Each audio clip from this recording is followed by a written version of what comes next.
This is the Apple Studio Display, and while this monitor isn't new and it hasn't changed since its release, my opinion of it definitely has. I've always thought of the Studio Display as an overpriced monitor, and even after using it in the past, I never really felt the need for one until very recently. There are a ton of great monitors out there that have amazing panels and are much more affordable, but there are some things in here that I found to be must-haves. Still, I don't think that this is for everybody, so today I want to get into the good and the bad aspects of the Studio Display, when it makes sense to pick one of these up and when it doesn't, and what to look out for with other models as well. So if you're in the market for a new monitor, or you're just curious about the Studio Display and how it stacks up against some other options, stick around and let's get into it. Hey everyone, Kyle Erickson here. Finding the right display for your setup can sometimes be a difficult thing to do. We all have different needs and different things that we value, and on top of that, there are hundreds of different monitor models out there. I know for me personally, I've gone through a bunch of different displays and tested out quite a few for the channel. I've always really valued panel quality over everything else, so when it came to the Studio Display, was never really sold on it. It's not that the panel is bad or anything, it's very similar to a lot of other great displays, and I'll get into that in a bit. But this thing is super expensive. The version that I have here is the cheapest option out there, and it's a whopping $1,600 USD, and it only goes up from there. So I always found it really hard to justify buying one. I had used them in the past when they first came out, but it just didn't really click for me. This came out about 1.5 years ago, and since that time, things have changed for me quite a bit. And it wasn't until very recently when I used the new M3 iMac for an extended period of time that started to shift a little for me. The iMac, by and large, is just a smaller version of the Studio Display with an M-series chip put into it, and after using that for a couple of weeks, I started to appreciate what the Studio Display could offer on my main setup. Previously, as things stood, I had an LG Ultrafine 4K monitor, bookshelf speakers, an Opal C1 webcam, and a CalDigit TS4 hub, all powered by an M3 Pro MacBook, which was all fine. That's all great quality stuff, but after using the iMac, it just felt a little bit clunky and cluttered. Lately, it seems like I've got a lot more going on, and there's just a lot more happening in this space. And that's introduced a lot more complexity with audio sources and different outputs, which has come back to bite me in meetings and in some apps. With the iMac, I experienced none of that, and the quality of every component was outstanding, which is why I started to look into something new. Now, I did end up buying a Studio Display, but I looked at a number of other options as well. The Samsung Viewfinity S9 is another 5K option that's available that's supposed to compete with the Studio Display, and you can find that on sale for less at times. It has a 4K webcam, Thunderbolt 4, similar display specs, and also has built-in speakers. So on the surface, there are a lot of parallels, but the more that I looked into it, the more it didn't really make any sense. The speakers in the S9 are noticeably worse than the Studio Display, and there seems to be an issue with it causing kernel panics and crashes on M-series Macs. In my opinion, if you're spending well over $1,000 on something like this, you really shouldn't see those types of issues at all, and that pretty much instantly disqualified it for me. The Studio Display was really the best all-in-one package that I could find to replace everything at my setup, or at least most of it, without it feeling like I was missing out on anything. First and foremost, the build quality is the best that you're going to find on any display.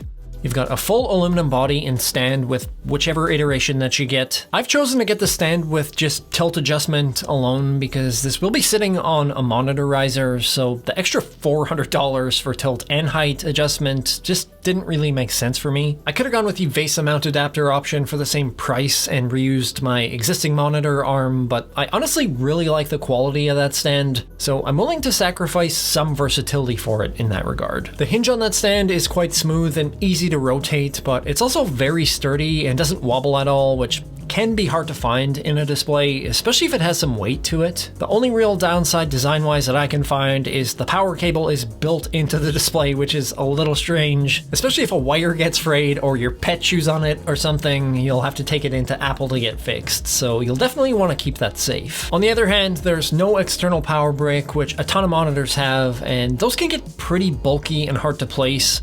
So it does make clean cable management a lot easier. This cheaper option also has the glossy anti-reflective finish on the screen, where if you spend $300 more, you can get the nano texture matte finish. I specifically wanted gloss, not only because it's cheaper, but Because my setup is in a darker area without a whole lot of uncontrolled light, and frankly, I just wanted a change, but if you're working in areas with a lot of light that you can't control, the nano texture does make a big difference. Besides the finish, the most important bit of all here is obviously the panel itself, and I'll be the first to say that on the surface, it doesn't look all that special outside of the 5K resolution. With monitors, there are essentially 5 things that I'm always looking for on the screen: color, contrast, brightness, refresh rate, and uniformity. First of all, the color and the uniformity on the studio display are outstanding, and this is probably the most accurate display that I've used out of the gate without any correction. It lines up pretty much perfectly with any MacBook or iPhone, which is great if you work on things that are going to be displayed on those devices. I don't find there to be any noticeable backlight bleed on dark content at all, and it does get quite bright as well, going all the way up to 600 nits. Anything above 500 is more than bright enough for most spaces, and with all those things, this panel is great. The contrast ratio, however, is pretty average for this type of panel at 1000 to 1. On the best IPS panels, you usually see about 1200 to 1, or in the case of this IPS black LG display,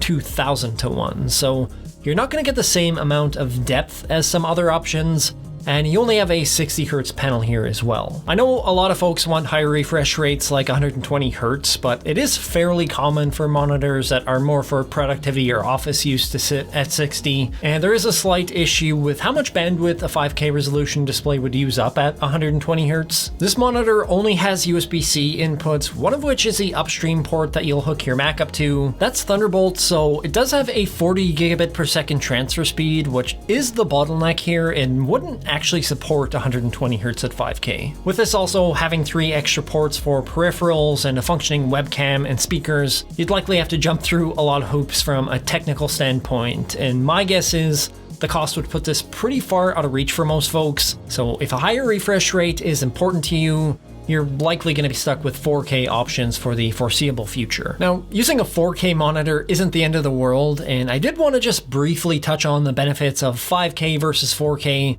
and how much is actually noticeable. If you're looking for it, a 5K resolution is definitely sharper. I sit about 18 to 20 inches away from the screen, and everything does appear a bit cleaner, but once you get past 20 inches away or so from a 27-inch display, visually it does become quite hard to tell the difference between 4K or 5K. Going beyond that distance is around when humans can't visually distinguish individual pixels on displays this dense, so I really don't think that you're missing out on a ton there. And you can save yourself a lot of money with a decent 4K as well, so I don't think that you need 5K resolution to have a nice display. Sure, it's nice that the pixel density matches the Retina MacBooks and the colors line up perfectly, but most quality monitors these days are at least factory color calibrated and are very close to matching. And you can often find a nicer panel outside of just looking at resolution. Like I said, the LG monitor that I've been using for the past 8 months or so has a lot better contrast and great color, and you can find that in between $500 and $700. I won't go over that in detail here. If you want to know more about that particular monitor, I'll drop a link to a review of that unit in the description. I think if you're choosing the studio display, it's likely because of a combination of things that sit outside of just panel quality, and it's worth going over some of these other aspects because for me they're far from just throw-ins. The webcam and the microphones are about the same quality as any of the new MacBooks or the iMac. The camera is similar to the 1080p one that they throw in a lot of their machines, and the microphone system is a 3-mic array, exactly the same as the iMac. As far as built-in solutions go for monitors, I know there are some displays that offer 4K resolution cameras, but this works well enough for calls, and the mics in here are quite good. Even though I have an Oppo C1 webcam that I love,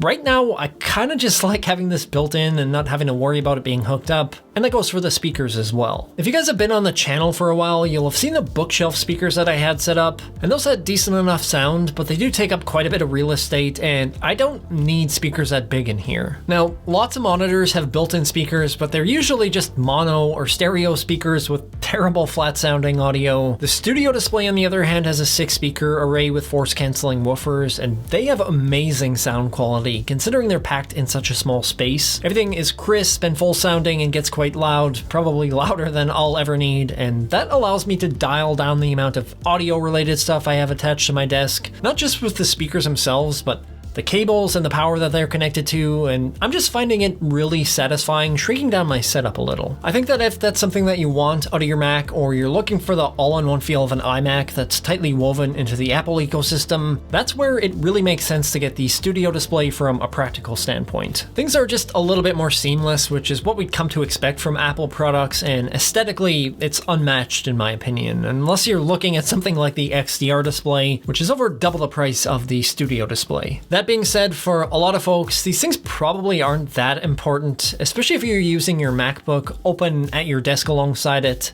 MacBooks these days have great speakers and webcams and all that good stuff, and a nice 4K in a lot of cases will do you just fine. The panel quality outside of resolution is going to be just as good, if not better, on a lot of monitors, and it's going to come in at a fraction of the cost. Speaking of cost, one thing that I will suggest with the Studio Display is to check out Apple's refurbished site. That's actually how I found the one that I have here. They'll be about 15% cheaper there, coming in at around $13.50 USD, and are just as good as the brand new ones. I know that even then that's a pretty huge chunk of cash to spend on a monitor, but I think if you're buying a Studio Display, it's not just about the screen, but a combination of things that are included. I love how this has freed up some space at my desk, not just on the Surface or the visible parts, but also with things like cables and power adapters. And this is just the first of a bunch of things that I want to do in this space over the coming weeks, so stay tuned for a little setup tour in the next month or so. That's it for me today. I hope you found this video useful or entertaining. If you did, feel free to hit that like button. If you want to see more tech-related content or dress as an astronaut with me while visiting a science museum, please subscribe. Thank you so much for watching, and I will see you in the next upload.